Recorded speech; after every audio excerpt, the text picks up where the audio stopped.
힘차게 찬양해 주셨는데 되게 힘들었고 오늘 이원영 자매님의 기도로 참 좋았습니다. 오늘 말씀 전하기 전에 오늘 우리가 오시기로 되어 있는 오광훈 선생이 많이 괜찮아져서 교통사고를 나갔는데 그래서 못 오시게 됐는데 우리 오 박사께서 빨리 건강하도록 오늘 저는 무슨 말씀을 가지고 할까 생각하다가 짧은 시간에 제 평생 저에게 은혜를 준 예수님의 사건을 가지고 오늘 은혜를 나누고 싶습니다. 아침 일찍 올림산에 올라가셨던 주님께서 바로 성전으로 가셔서 하나님 나라 말씀을 전하겠죠. 그런데 그 당시 진리의 굶주렸던 많은 백성들이 아침 일찍 성전에 모였습니다. 그래서 예수님의 말씀을 경청했죠. 조용하게 경청하고 있는데 험상궂은 얼굴을 가지고 살기 넘치는 거친 몸짓으로 일본의 율법학자와 바리새파 사람들이 성전에 닥쳤습니다. 정말 있을 수가 없는 일이죠.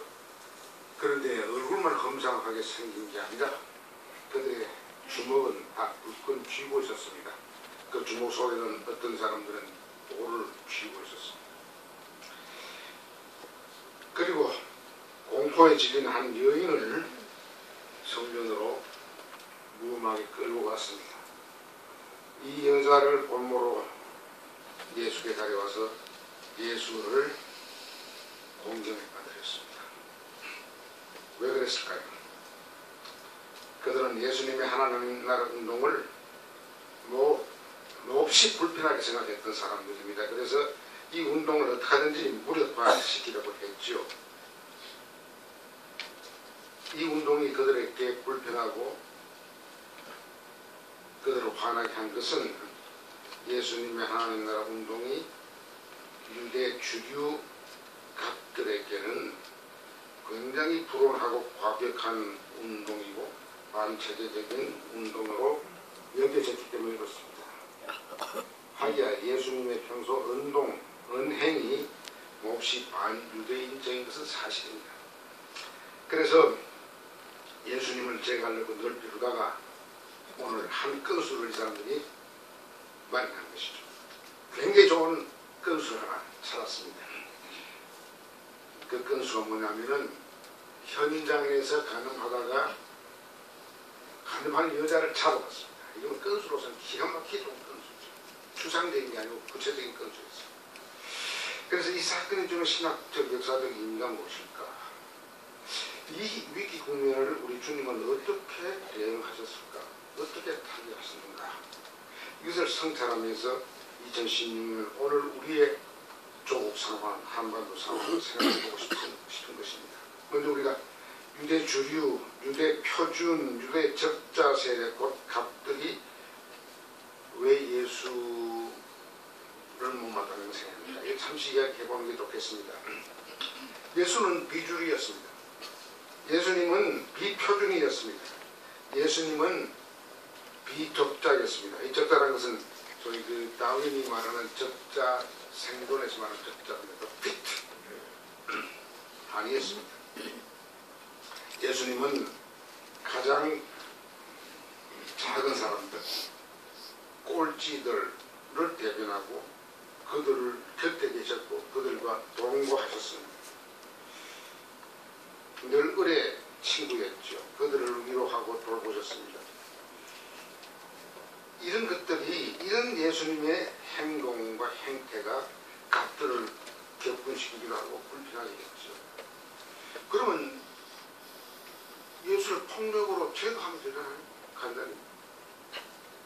근데 그게 쉽지 않았습니다. 거기는 두 가지 이유가 있었습니다. 하나는 비록 예수님이 끊임없이 기존 유대 질서에 도전하는 언행을 하셨지만 항상 그 창조적 대안으로 율법의 본질적인 가치를 갑들보다도 더 소중히 여기셨고 그것을 감동적으로 전달했기 때문에 그렇습니다. 그래서 둘째로 이런 예수님의 급진적인 대안이 을들에게는 언제나 위로와 희망이 되기 때문에 을들은 이렇게 받아들였습니다. 우리가 듣는 바리새인의 설교, 사두개인의 설교, 그리고 율법 학자들의 설교와는 뭔가 예수님은 다르다. 거기 권위가 있다. 거기 권위주의는 없고 권위는 있다. 이렇게 생각합니다. 그래서 함부로 예수를 제거할 수 없었죠. 겁이 났죠. 그런데 이번에는 굉장히 좋은 건수가 생겼습니다. 그 사람들이 자신만만했습니다. 이 건수 가지고 예수를 제거할 수 있을 것이다. 확신했습니다. 갑질쟁이에게는 현행 간음 여자 죄인은 호기를 제공했고 예수에게는 위기가 되었지요. 그러면 예수는 이 위기를 어떻게 타개했을까요? 오늘 이 사건은 제가 주일학교 때부터 제 나이, 오늘 이 나이가 될 때까지 늘 제 마음속에 늘 살아있는 예수님의 사건인데요. 이 사건은 굉장히 여백이 많습니다. 이 사건을 읽으면 이 여백을 통해서 예수님은 당신의 그 위기 대응 방식을 통해서 저희들에게 2000년 지난 저희들에게 그 당시 뭐 청중들도 마찬가지죠. 너희들의 신학적 신앙적 상상력을 총동원해서 나의 대응의 의미를 깨달아라 이렇게 이야기하시는 거예요. 절대로 빈병에다가 물을 붓는 식으로 너희들 내 말을 받아듣지 말고 흰 종이에다가 바다 쓰는 식으로 하지 말고 너희들 식으로 창조적으로 내가 대응하는 것을 그 대응하는 의미를 찾아라 이렇게 요구하시는 것 같습니다. 예수 창조 대응이 뭔지 한번 봅시다. 이 교활한 위선자, 잔인한 폭행자의 저돌적 공세 앞에서 예수님은 정말 깜짝 놀랄 정도로 엉뚱한 대응을 했습니다.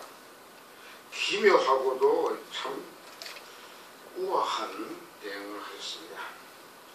이제 이 여자를 잡아와서 가운데 세워놓고 이제 일종의 법정 같은 형태로 처형하려고 한 것이죠.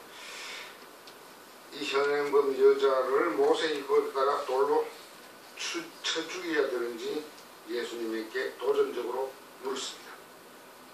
교실에 합판으로 물은 게 아닙니다. 현장에서 물었죠.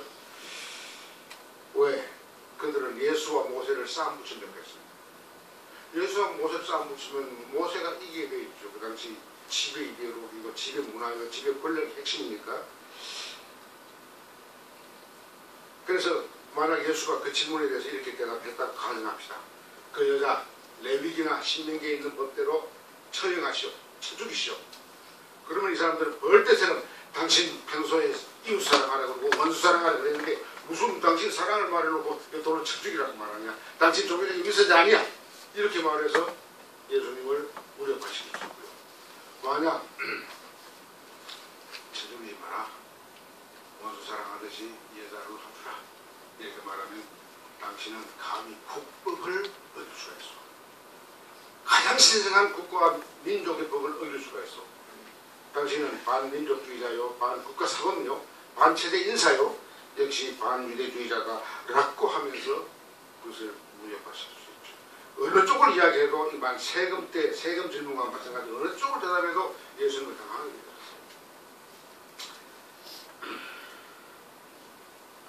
그래서 남성 갑질쟁이 이런 말씀을 용서하십시오. 전부 다 남성이었습니다. 율법 주식도 남성이고 이 남성 갑질쟁이들이 자신만만하게 끌을 가지고 와서 도전했을 때 예수님의 대응을 보면은 무슨 천재든지 혹은 바보든지 하여튼 상상을 초월하는 예수님의 대응입니다. 이 사람들은 도를 들었겠죠. 어떤 사람은 아주 막 흠상궂게 강한 말로 적대심을 가지고 집단적으로 예수님에게 공격하는데 그 공세 앞에 예수님은 그 강대강의 대결 구도를 근원적으로 해소했습니다. 만약 예수님이 핏대를 내고 강대강으로 언어로 대응했다고 하면 어떻게 됐습니까? 감동적인 오늘 우리가 얻고자 하는 감동적인 메시지는 하늘나라의 메시지는 못 얻었을 겁니다. 예수님은 강대강의 대결을 매우 기발하고 엉뚱한 방식으로 이것을 해체시켜버렸어요. 돌로 떳떳하게 되어드는 사람들 앞에서 예수님은 겸손하게 자기 몸을 낮추시고 땅바닥에 주저앉듯이 허리를 굽혔어요. 갑질쟁이들의 주먹진 어깨에 허리에 위압적으로 힘이 들어가서 꼿꼿하게 세웠던 그 몸과 예수님의 자기 몸을 낮추시면 참 대표적인 모습이죠. 왜 이런 말씀들이 한국 교회에 안 전해지는지 모르겠어요. 근데 또 몸을 낮추시어 땅에다가 무엇을 쓰셨어요. 그것도 아무 말씀 안 하시고 침묵 속에서 땅에다 물 썼어요. 저는 이 장면을 보고서요, 몇 년 전에 렘브란트의 탕자의 비유의 그림을 있습니다. 유럽에 가서 본 적이 있는데, 만일 제가 화가라면 이 주님의 모습을 그림에 담으면서 렘브란트식의 감성이 만약 조금이라도 나게 있다면 그 주먹진 갑들의 험악한 얼굴 표정과 차분히 땅에 몸을 낮추어서 글을 쓰시는 예수님의 평온한 표정을 대조시키고 싶습니다. 여러분, 그 렘브란트의 그 탕자의 비유 보면요, 그 아버지가 탕자를 안고 있는 아버지의 모습, 아들의 뒷꼭지의 모습, 그 주변에 것을 비웃는 듯이 희미하게 실루엣 속에서 나타나는 율법주의자의 표정, 이런 것들이요 기가 막힙니다. 그 대조가.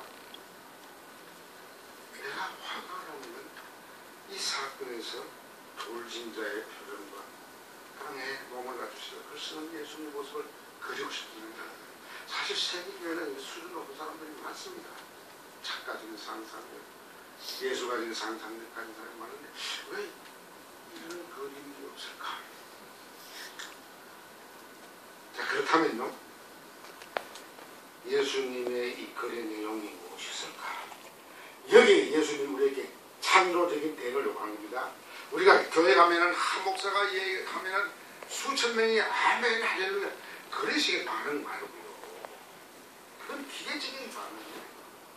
창조적인 깊이 고뇌하면서 창조적으로 사고하는 신학적인, 신앙적인, 인문학적인, 사회학적인 이런 상상력을 초청하시는 거죠. 하나님께서 우리들을 다 주셨습니다. 우리가 몰라서 그렇지. 그렇다면 우리가 신학적, 신앙적 상상력을 발휘해서 오늘 예수님의 땅에 무슨 글을 썼을까 한번 상상해 보는 것이죠. 저는 이렇게 상상합니다. 그게 무슨 구체적인 내용을 적어보라도 예수님 코드, 신호, 기호, 상징 언어를 썼다고 생각해요. 예를 들면 그 갑질쟁이들 가운데서 우리 역사에서 4.19 때 공명선거 해라, 자유를 달라고 하는 학생들을 향해서 청와대에서 총을 쏜 경찰 같은 짓을 했던 사람이 있다면은 그 예수님이 땅에다가 4.19를 썼습니다. 그럼 안다, 지치는 안다. 다른 사람은 몰라도 예수님은 그 사람이 지은 죄를 모든 사람에게 까발려서 그 사람을 당황시키고 화나게 하는 게 아니라 그 사람만 알게 하는 것이죠. 4.19. 또 어떤 사람이 말이죠, 80년에 광주에서 학살하는 행동을 했다고 한국과 비슷한 짓을 한 사람이 그 속에 갑질쟁이 있다면은 5.17 이렇게 했어. 그럼 알죠. 자기는 알죠. 예수님의 지혜는 난 그런 식으로 그 죄진자를 다른 사람은 모르고 자기는 뼈아프게 느낄 수 있는 상징적인 당사자는 깨닫게 하는 기호를 썼으리라고 생각합니다. 그래서 그 코드 기호를 읽고 그들의 얼굴은 자기도 모르게 붉어지기 시작했습니다. 부끄러움이 발동하는 것이죠. 부끄러움. 예수님께서 인간 존엄성을 지니고 살라고 주신 하나님의 형상의 본질입니다. 부끄러움을 보는 사람은 대통령이든지 위원장이든지 시중잡배든지 사람이 아니에요. 사람과 동물의 기본적인 차이는 하나님께서 자기 형상의 일부를 주셔서 자기의 잘못을 부끄럽게 느낄 수 있는 취심을 주신 거예요. 이 사람들은 그 코드를 보고 제가 말은 안 하지만 내가 진리를 알고 있구나. 부끄러움을 느껴서 하나님의 꽁꽁 얼어붙었던 형상이 눈높이로 녹아서 작동하기 시작하죠. 그런데도요, 사람은요, 그런 아픈 지적을 받고 나서 내가 잘못했구나라고 발언하는 사람보다는 자기가 못하는 것을 더 주장하기 위해서 더 발악할 수가 있습니다. 7절에 보면은 이 각 질적인들은 예수님에게 조용하게 글 쓰시는 예수님에게 더욱 다그쳤다 그랬습니다.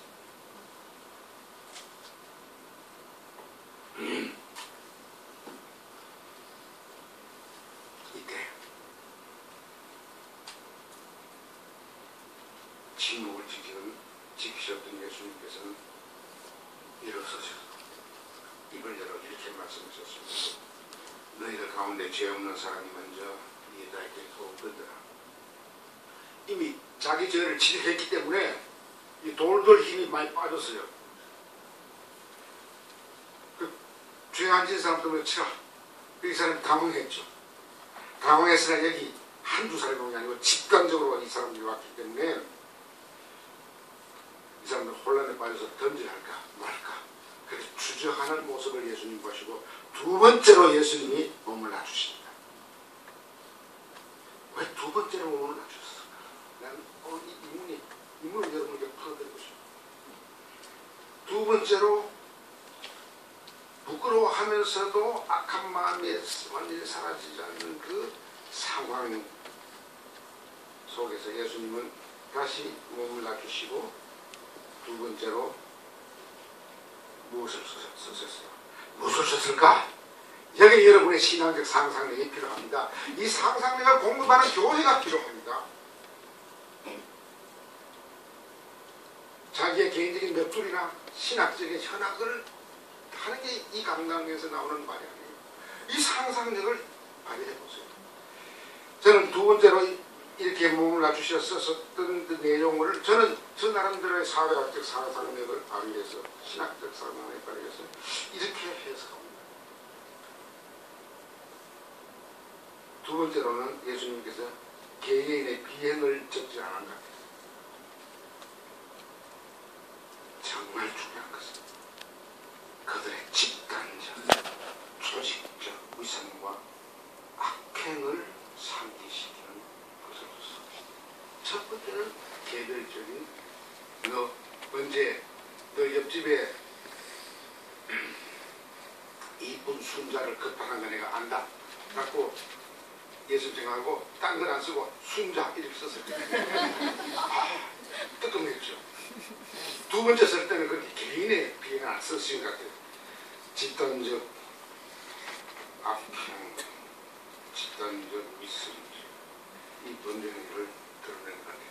나는 그렇게 상상하면서 저는 한나 아렌트가 나치의 엄청난 반인륜적 범죄자 아이히만의 얼굴에 가서 확인한, 그러니까 직접 그 재판에서 확인한 그 평범성, 어날리티 오브 이브, 악의 정상성, 악의 평범성, 이것을 지적했다고 생각합니다. 왜 사람들은 그 집단적 악행을 하면서도 악행으로 인정하지 못했냐면 그들이 지독한 유대 가부장제의 아들이기 때문에 그렇습니다. 이 모두가 남자들이 왔거든요. 당연하다고 생각했기 때문에. 그래서 예수님은 레위기 20장 10절의 말씀을 남겨졌다고 생각합니다. 신명기에도 있지만 레위기는 이렇게 적혀 있습니다. 남자가 다른 남자의 아내, 곧 자기 이웃의 아내와 간통하면 가늠한 두 남녀는 함께 반드시 사형에 처해야 합니다. 이 모세율법의 본질을 다시 적으면서 너희들이 이 본질을 이제 어겼다, 순위를 급하겠다, 총을 쏘거나 이런 것도 있지만 너희는 너희들이 신봉하는 그 신주단지 같은 규범의 근본을 너희들은 어겼다. 왜? 같이 가는만 남자 어디 갔냐? 왜 남자는 안 데려왔냐? 남자는 어디다 숨겨줬나? 남자를 따돌리고 숨겨준 그 행위 자체가 모세율법의 본질을 어긴 것이다. 너희들은 집단적으로 하나님을 놀린 것이다. 모세율법을 짓밟은 것이다. 그러면서도 예수님의 그렇게 적었던 동기 뒤에는 너희들은 부끄러워하셨다. 마치 아이시만을 우리의 너무 정상적이고 너무나 착한 사람의 얼굴로 보이기 때문에 이 한나 아렌트가 깜짝 놀란 것이죠.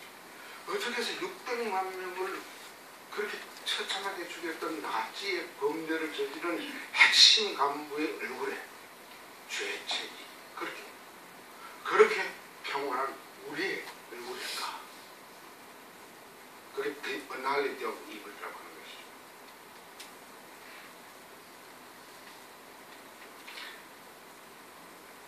예수님의 두 번째 땅에 쓰신 글을 보고 이 사람들은 정말 움츠렸다고 생각해요.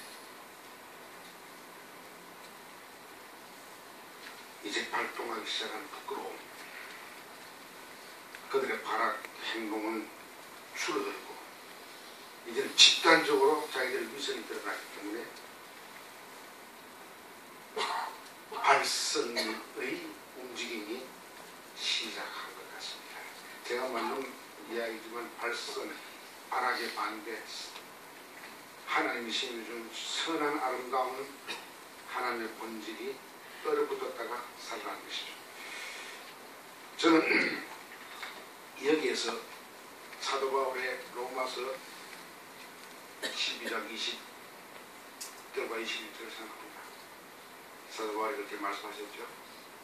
비록 그런 예수를 한 번도 본 적도 없고 예수와 단수한 적도 없는 역사적인 예수를 새카맣게 우리처럼 모르는 바울이었지만, 비록 동시대 사람이지만 담메색에서 부활의 예수를 만난 이후에 사도 바울은 새 존재가 되어서 새 질서와 새 세계를 만들기 위해서 헌신을 했는데 이렇게 말합니다.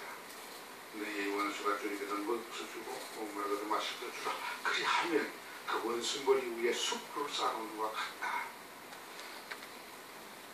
선으로 악을 이기라. 숯불 쌓아놓는 것은 얼굴이 벌겋게지는 것이죠. 부끄러워하는 것이죠. 부끄러워하면서 인간성을 회복하는 것이죠.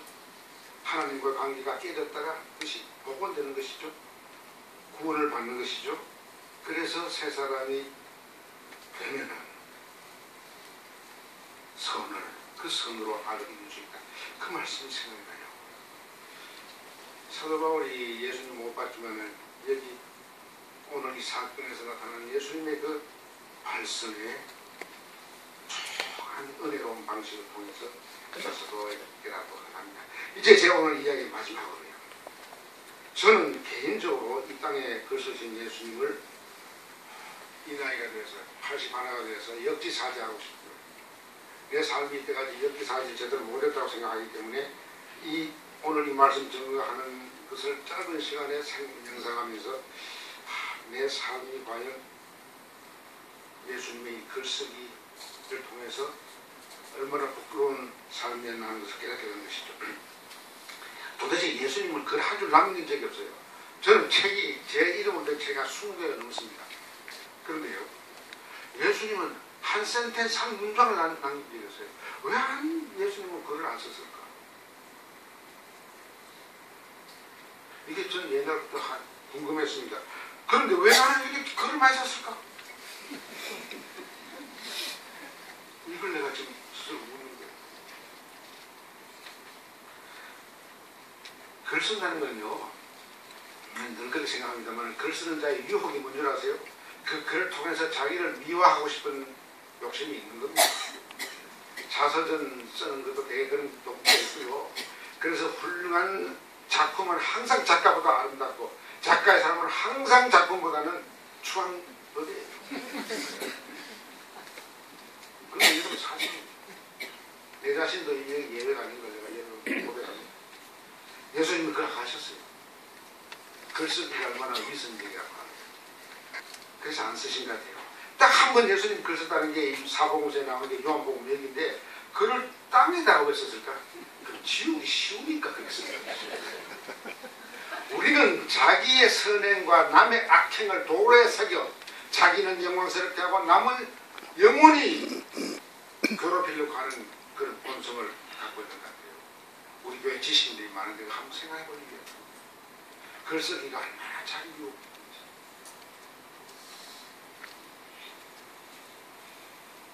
저는 실제로 서울대학 교수를 했을 때 여러 번 체험했어요.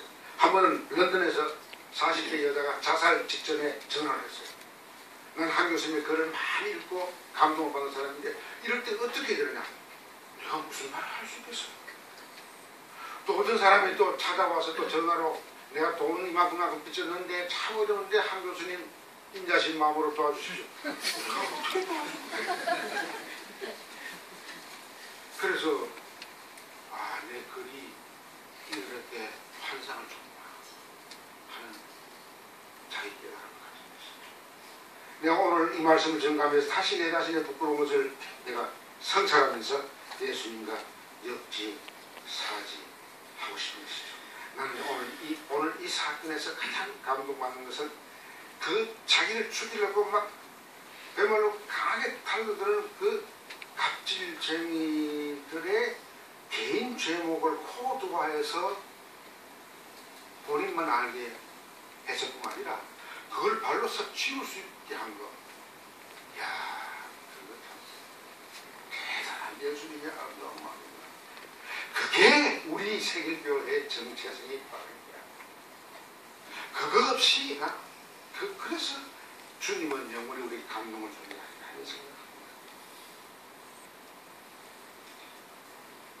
이제 우리 주변에는요, 오늘 2016년 9월 우리 주변에는 돌진 사람들이 그렇게 많습니다. 상대방을 때려주기 위해서 법의 이름으로, 국가 안보의 이름으로, 때로는 애국심의 이름으로 돌진 사람이 너무 많아요.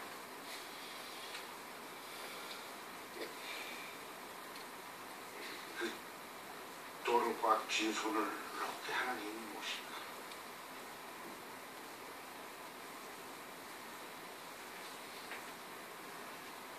돌지고 발악하는 사람들에게 발악을 중단시킬 수 있는 것입니다.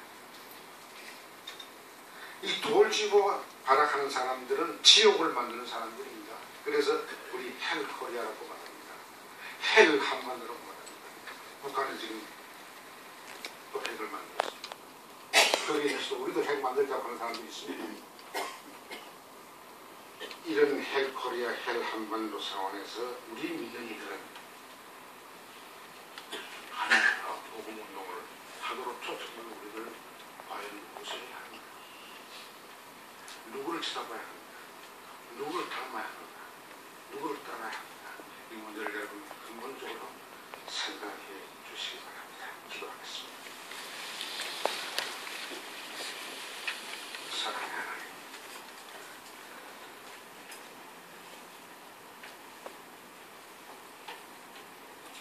율법주의로서 사람을 정죄하고 돌로 쳐 죽이려고 했던 사람들의 도전 앞에서 몸을 낮추시고 우아하고 조용하게 땅에 글을 쓰시어 그들의 악을 제거해 주시고 악을 이기셨던 우리 주 예수 그리스도 부활하신 주님의 그 사랑을 가슴 속 깊이 창자 깊이 느끼고 감사하는 세길 공동체 당신의 딸과 아들이 되게 해 주시옵소서.